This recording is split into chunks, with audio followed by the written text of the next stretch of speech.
السلام علیکم۔ ایلو اسلام ان چینل سے مخاطب ہوں۔ ناظرین کرام، حرام روزے سے کیا مراد ہے؟ آئیے قرآن و سنت کی روشنی میں معلوم کرتے ہیں۔ حضور اکرم صلی اللہ علیہ وآلہ وسلم نے 5 دن کے روزوں سے منع فرمایا ہے۔ ان میں عید الفطر، عید الاضحیٰ اور ایام تشریق کے 3 دن شامل ہیں۔ عید الفطر اور عید الاضحیٰ کے متعلق حضرت ابو سعید خدری رحمۃ اللہ علیہ سے مروی ہے کہ نبی پاک صلی اللہ علیہ وآلہ وسلم نے عید الفطر اور عید الاضحیٰ کے دن روزہ رکھنے سے منع فرمایا۔ ابو داود کتاب الصیام۔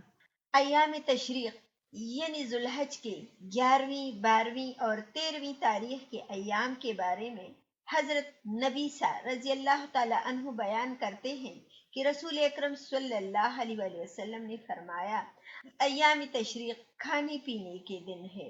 مسلم الصحیح کتاب الصیام۔ ناظرین کرام، ان احادیث کی روشنی میں معلوم ہوا کہ 5 جگہ پر روزہ رکھنا منع ہے۔ اللہ تعالی ہم سب مسلمانوں کو نبی پاک کے نقش قدم پر چلائیں۔ میں امید کرتی ہوں کہ آپ کو حرام روزے کے متعلق معلوم ہوا ہوگا۔ آپ اپنا بہت سارا خیال رکھیے گا، اپنی دعاؤں میں مجھے بھی یاد رکھیے گا، اور لو اسلام این چینل کو لائک اور سبسکرائب کرنا اور شیئر کرنا نہ بھولیے گا۔ بامان خدا۔